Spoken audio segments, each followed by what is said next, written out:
嗨，baby 们，我是你们的蛙妹小甜。今天我要安利的是一部国创《时光代理人》。这部国创是双男主加一女主，是穿越题材。什么？不喜欢穿越？对穿越题材无感？那你喜不喜欢看美女？喜不喜欢看帅哥？我太了解你们了，你们的爱好其实就是帅哥，把所有事情和帅哥替换，所有东西和帅哥一挂钩就喜欢。恋爱你能不能接受？尤其是两个是同性的情况下，你肯定能接受，你甚至还想加入他们呢。说喜不喜欢看帅哥穿越？主角三人共同经营着一家时光照相馆，黑毛叫做陈小石，是老板；白毛叫做陆光，是合伙人；妹子叫做乔玲，是黑毛的青梅竹马，房东兼中介，负责接单。黑毛和白毛都有超能力，就是进入照片，魂穿到拍摄照片人的体内，暂时用他的身体行动。白毛能预知照片里12小时内发生的事情，两人拍手，白毛就可以和进入照片者的意识连接，所以他们一般就是妹子负责接单，拿到任务之后，白毛先用超能力略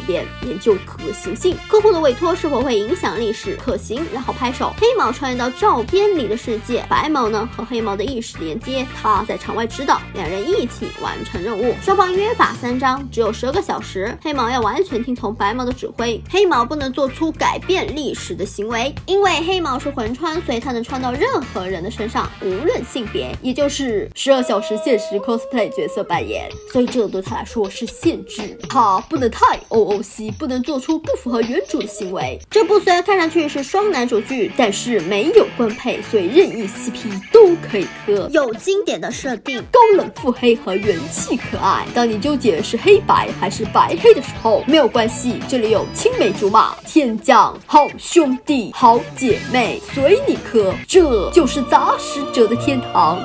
而且这部属于你只要看前几分钟就会被吸进去的 BGM 很抓人，片头和片尾都是神插入，片尾曲负责让你心脏骤停，而片头曲是让你手脚眼睛打结。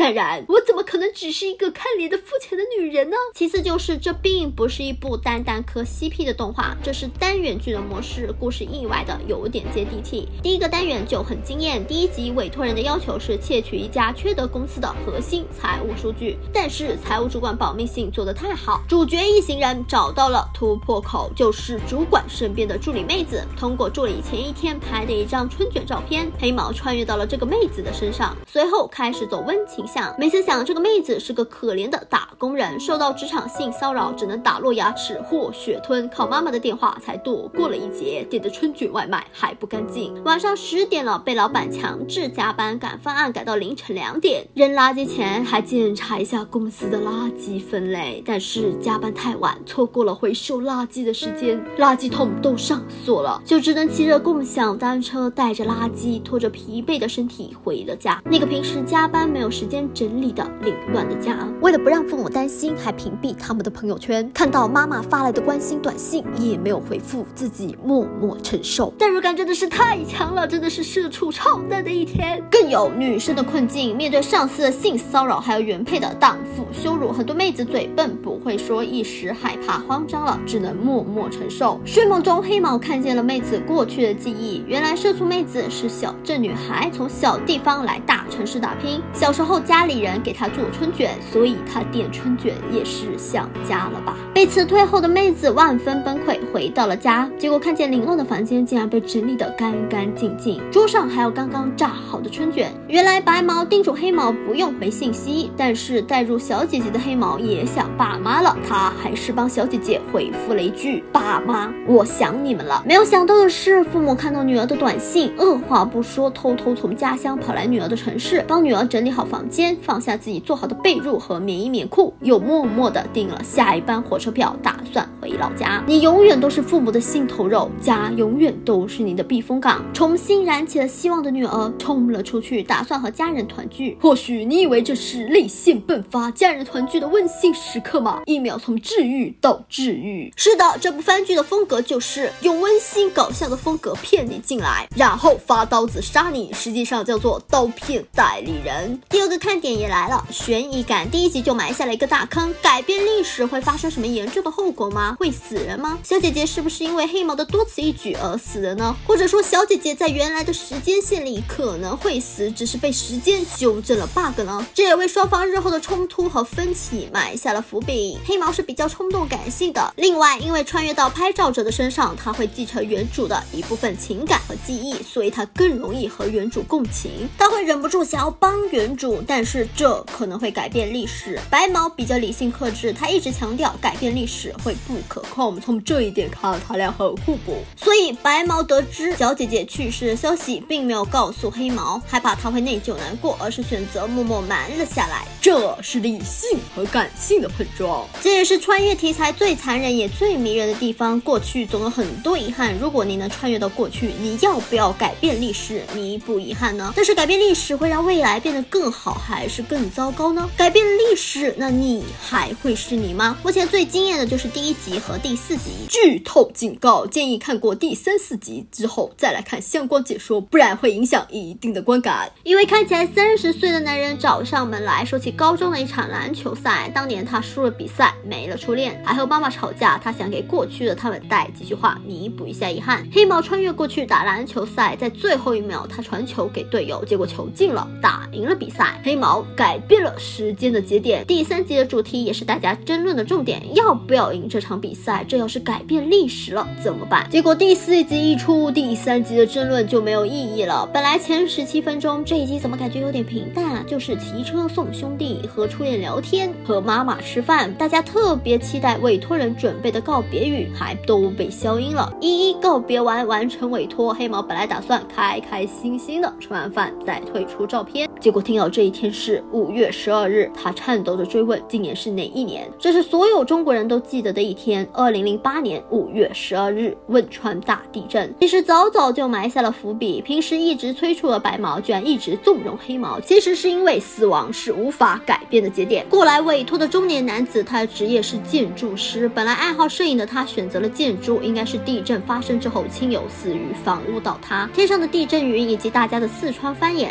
前17分钟的平淡日常，如果没有地震，2008年5月12日本来就是普普通通的一天，跟初恋告白了，跟母亲和解，和朋友畅聊理想，打赢了比赛又如何？在这个地震的死亡大节点面前，这一切都不重要了。被消音的告别语究竟说了些什么也不重要了。一场灾难带走了无数人的梦想，亲情、爱情、友情，它可以是无数没有来得及跟亲人、朋友、爱人说的告别语。这也就是我看好这部国创的原因，它上升到了人文关怀，国人的伤痛，这也是这个故事让无数人共鸣的最主要原因。真实单元剧故事的灵感都源自真实事件，有的是亲身经历，有的是新闻报道，或者是一张真实的照片。官方发起了时光连接中的活动，大家纷纷分享起了自己的照片故事，光是精选了1期故事征集投稿，就让评论区的大家热泪盈眶。这就是真实的力量。你看，我们本来就属于自己的好故事，这也就是我为什么要安利你们这部国动。怎么可以让我一个人承受着巨大的刀子呢？我肯定要你们跟我一起承受。这也是时光代理人给我惊艳的地方，希望他能保持前4集的水准，能保持2点基本就没事了。第一是穿越题材，穿越过去不是永远的外挂，如果改变历史就要付出相应的代价。第二，保持这种人文关怀，好的有共鸣感的真实的故事永远都是最重要的。好了，今天娃妹就安利到这里，你对时光代理人有什么看法呢？欢迎在弹幕或者是评论区留言，关注娃娃妹，娃妹在这里等你哦。